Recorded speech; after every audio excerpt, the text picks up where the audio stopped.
So yeah, first off, I want to thank everyone who's currently tuned in, as opposed to watching the second time Texas and OU are playing in college football this time, pretty much rendering their previous matchup back in October at the Cotton Bowl completely pointless.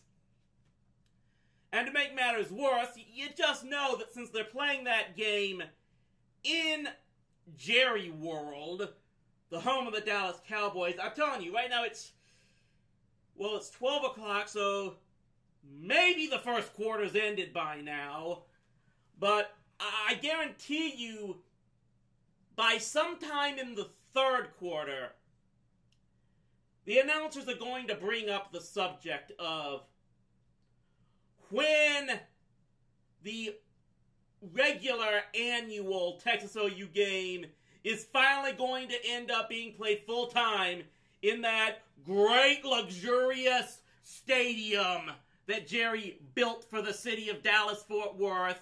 More on that in a bit. I've been in that place. It's a cavern. It's a giant, sterile cavern where they're focused on you wanting to pay attention to everything except the event on the field. And that's the other thing, is that, it was already started almost as soon as the game was announced that it would be Texas and Oklahoma vying for this Big 12 championship. Immediately, people started calling out on social media and the like that, "Don't say it's in Dallas! The game is in Arlington!" Now, as someone who lived in Arlington, Texas for 20 years, I think I have the right, as much as anyone else, to levy just criticism on that city. Here's basically what you need to know, is that the city of Arlington, they are like,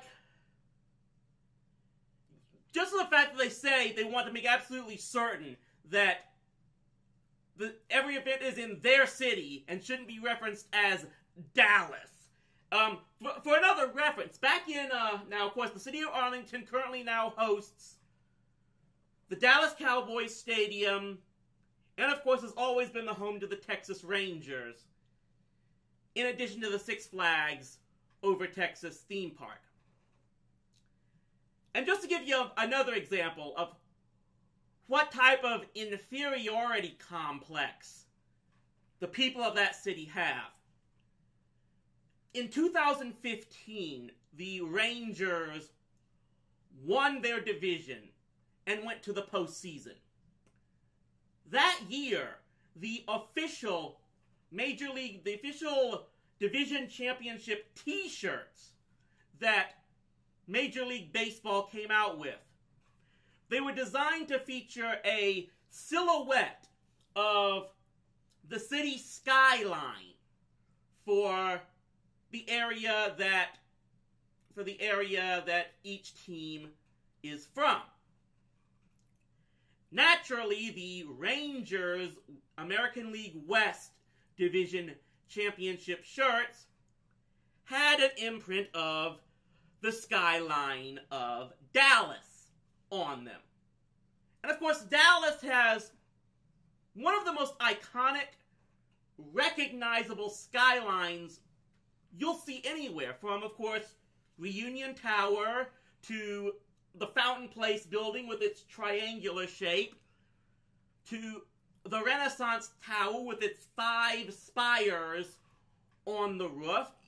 You see the skyline, you recognize it as Dallas. It's very easy. It's one of the most familiar in the entire world, almost. The people of Arlington threw a fit over those shirts that they dared to put Dallas instead of Arlington's skyline. Newsflash, Arlington doesn't have a skyline. In fact, one of my friends who's been a longtime veteran of morning radio had the best comeback to the complaints and saying, what were they going to do? Put up the skyline of Six Flags on there? But they raised such a fit that only one set of t-shirts actually got printed. Once they all sold out, MLB didn't release a second set because everyone was griping about them. So now those t-shirts are probably collector's items. I actually even thought about looking to hunt one down and purchase one just to spite those people of Arlington. Maybe I'll check to see what they're up for on Amazon after I log off here. But meanwhile, main point I'm trying to hopefully get to here is Arlington has this complex, this mental complex, that they want to be completely separate from the rest of the Metroplex, from Dallas and Fort Worth. But they want to be the tourism capital of North Texas. They're basically in a competition with Frisco. That's a subject for another time. But the problem that they just don't get is they built all of the attractions, but not the necessary backbone to be a regular tourism city, so that they're entirely dependent on the other major cities for people to go to and stay at. That's the point I'm getting here is, for comparison, Arlington, Texas will forever be compared to another major tourist-heavy city. That, of course, would be Anaheim, California.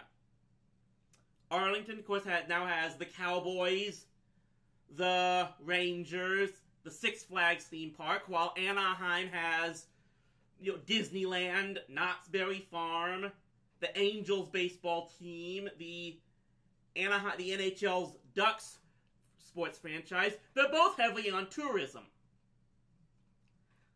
That's where the similarities end. Because, like I said, I've lived in Arlington for 20 years. I now live in Fort Worth.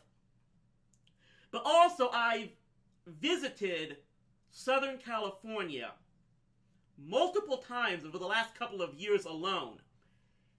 And just about every time I go over there, whether it's to do video work or just go to Disneyland, so I do quite a bit often, one way or another, I almost always stay in Anaheim.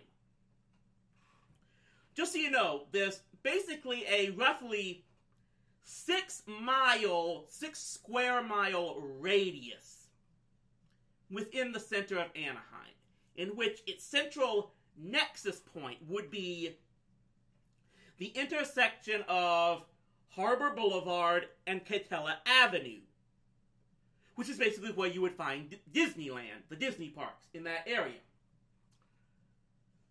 Within that roughly 6 square mile circumference, you will find easily more than 100, maybe close to 200 combined hotels and restaurants. Not only that, the sidewalks are among the most easily walkable that I've seen in anywhere else. And plus there's palm trees lining the streets and the sidewalks. Most everything is painted in this very easy to look at sky blue style. I really wish I had photographs to post and share with you people online, so you know exactly what I'm talking about.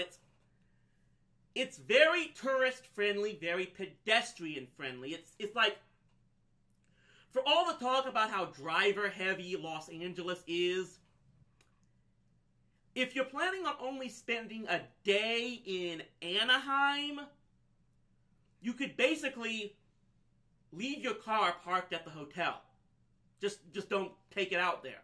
because you could easily transverse on foot just about anywhere within Anaheim's central district. The stadiums might be a bit of a difficulty because they're separated by a highway that you'd have to walk under. That might not be fun for a lot of people, and obviously if you're going to anywhere else in the Southern California area, that might be a different story. Though you can ride buses to any of those other places. But Anaheim took the steps needed to not only have the tourist attractions, but also house the tourists themselves. Now, for the city of Arlington, Texas, about the best comparison to the equivalent of Harbor and Catella would have to be Collins Street and Randall Mill Road. The Cowboy Stadium is basically at that intersection. This is another example. I really wish I'd taken the time to take pictures yesterday to show you exactly what I'm talking about. Basically, the closest hotel, the biggest chain name hotel in that intersection is a Days Inn. Basically, one of the lowest priced hotel chains out there. That's almost across the street from the stadium. Anything else near that area are very small, independent, almost flea bag motels, as I could tell you. I mean, there's a pawn shop almost right next door to the stadium. Across the street from Randall Mill Road, where the stadium is a Walmart. And then an apartment complex. Before you move further east to where the Ranger Stadium is and the Six Flags Park. There are other hotels. I know there's a Holiday Inn. There's a major chain hotel in a big tower near the convention center. I think it's the Hilton. A Hilton Anatole. Where's that in Dallas? There's a major chain right there. There's a Baymont Inn, I believe, as well. But those hotels are all further to the east, up against the highways, where Interstate 30 and State Highway 360 intersect. Plus, there's almost no sidewalks anywhere. Again, I should be able to post a grid. I wish I could do that. To post a grid of what the streets are like around Six Flags and the ballpark of the stadium, and there's some streets there that don't even have sidewalks even. Again, there's some restaurants here. There's a Humperdinck's right across the street from the Six Flags. There's a Denny's. It used to be an Owens, I believe it was. There's the Lincoln Square shopping complex, but that's losing restaurants as we speak even. I don't even know if the Black Eyed Pea is still open there. But they didn't take the time to plan out and build more hotels and restaurants in the area near the stadiums. And the thing is, you gotta keep in mind, the city of Arlington used eminent domain to foreclose, seize, and tear down a lot of people's houses to build the Cowboy Stadium on the land that they were situated on.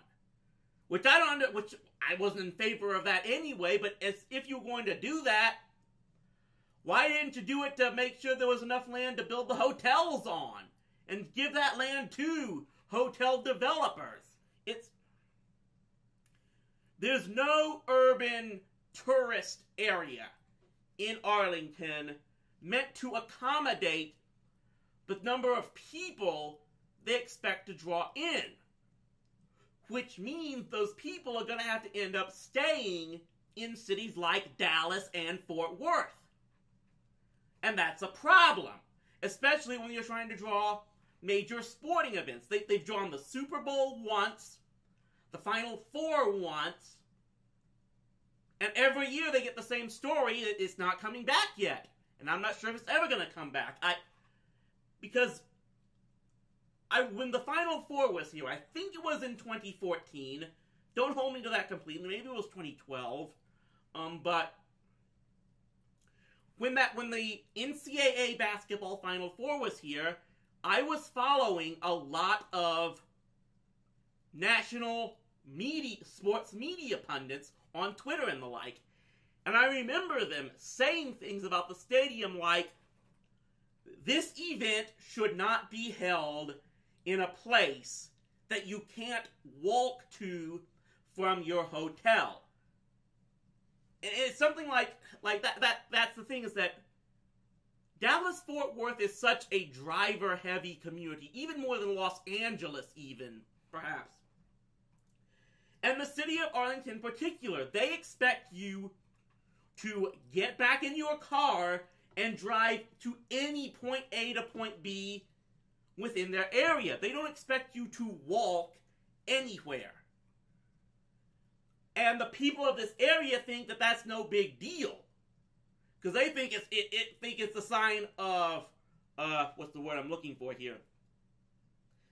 That almost it's a sign of the elite or something like that, that you drive everywhere. And they don't fathom that there are a lot of people, especially from the East, that are not in agreement with that. That they can't fathom that there are some people that don't like having to drive 20 to 30 minutes from their hotel to the event and then back all the time. Arlington is just one of the worst planned out cities you will ever see in your life, especially for the type of tourism they expected to draw with this stadium. And yes, maybe they've managed to secure the Big 12 championship game. They've locked up the actual Cotton Bowl game that takes place on the New Year's weekend. But I don't think they're ever getting the Super Bowl again. I don't think they're ever getting the Final Four again. And I am crossing my fingers that they don't get the annual Texas-Oklahoma game, because that game needs to stay at the Cotton Bowl in Fair Park, being a part of the Texas State Fair every October. Because I'm concerned that if you take that game away, you run the risk of losing the State Fair in Dallas. That a city like San Antonio, or maybe even Arlington, would try to make a bid to lure the State Fair of Texas away from the city of Dallas. And just all for a stadium that you knew from the very beginning was built with the intent of drawing everyone except diehard sports fans.